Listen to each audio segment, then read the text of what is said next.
was just going to say, ask whether Pakistan can play a role in preventive measures. Well, I think our president did go to Iran. In fact, our president has been trying to bring about an initiative to bring all the Muslim states together, especially in this region, the Arab countries and the non-Arab countries, in an effort for them to act cohesively rather than having these outstanding issues and conflicts with each other. We have also been telling the Americans that do not make this mistake. But you know, the Americans, there is an arrogance of power, so they do not listen. I mean, Mr. Bush didn't even listen to the Europeans when he invaded Iraq. So one has very limited influence, and if the Americans are not prepared to see the chaos that they will cause, despite what they're suffering in Iraq, they should be able to learn a lesson from that.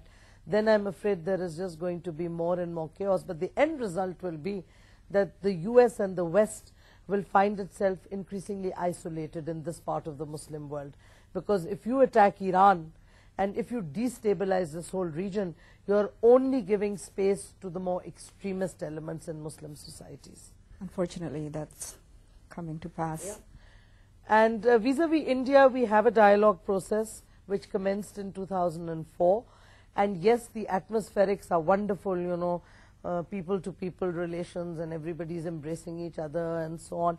But beyond that, there is no movement on conflict resolution. So a number of us are actually asking whether you can sustain the atmospherics and the feel-good atmosphere purely on this sort of symbolism and purely on confidence-building measures if there's no movement forward on resolving the conflicts. And herein lies a difference of approach between Pakistan and India to the dialogue process.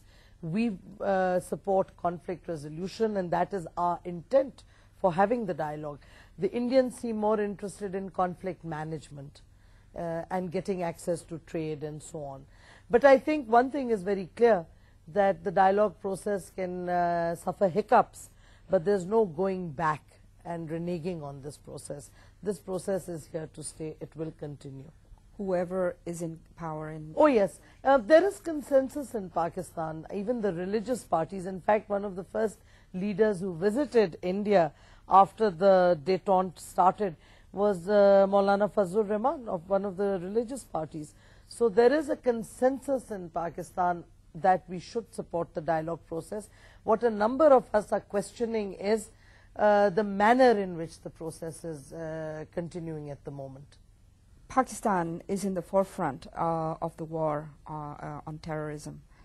But as you said just now, people still question the whether Pakistan is doing enough to deny terrorists safe haven, for instance. And you just said you've done all that you can. Now, I wonder if that has something to do with internal politics. I understand there's kind of a leftover from the previous regime and how it's all intertwined. Well, you know, we've not had any religious regime in Pakistan after Ziaul Haq, the military dictator.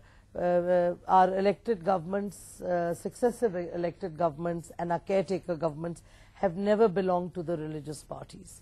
Some of the religious parties may have been allies in some of the coalition governments, but by and large the parties that have come to power have not been the religious parties. So yes, while we can say there are leftovers of corruption, of weak institutions from previous regimes, we cannot really say that the terrorist issue is related to leftovers of the previous regime. Where the link exists is when Pakistan, along with the US and Saudi Arabia and a number of other Muslim countries and Western countries, built up and supported the so-called jihad against Soviet occupation of Afghanistan. Muslims were brought by the CIA to Pakistan from various countries. They were offered training here. They joined the Afghans in fighting the Soviets. The moment the Soviets withdrew, people forgot about these Muslim fighters. So many of them settled in the tribal areas, married local people, and now suddenly there is a demand that we extricate them. We are trying to extricate them. But obviously, if they are settled here, their families are Pakistani, then it's difficult. The government has realized that they cannot have a purely military approach to its own people in the tribal belt. It has to adopt political incentives. Hence, we have signed a deal with the tribals to give them more responsibility for denying the terrorists space amongst them, to isolating the terrorists. That is the only way that things will work out.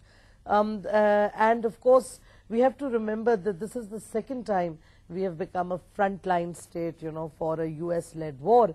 First it was against the Soviets, now it's against Al-Qaeda.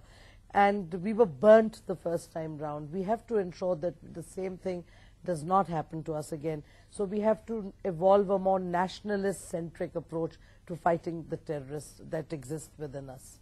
Perhaps I should say it this way.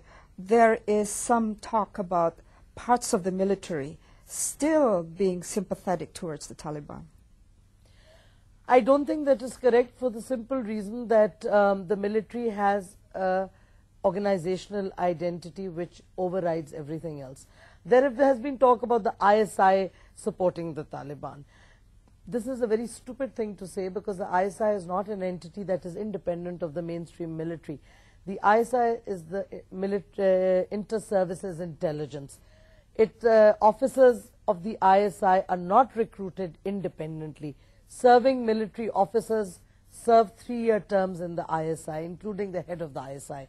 So, you know, you could have the occasional ISI chief in earlier times gaining too much power, like you had the case of, you know, Mr. Casey of the CIA or Edgar Hoover of the FBI becoming larger than life. Maybe we've had 1 or 2 heads of ISI becoming like that.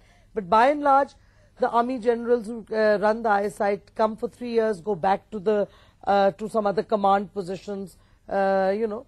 So it's not as if the ISI is independent of the military. So you can't have the ISI conducting a policy that is different or in contradiction to what the president and the government is doing. So I think it's very easy to have a whipping boy of the ISI, but effectively the ISI cannot be running policy on its own. I just want to ask you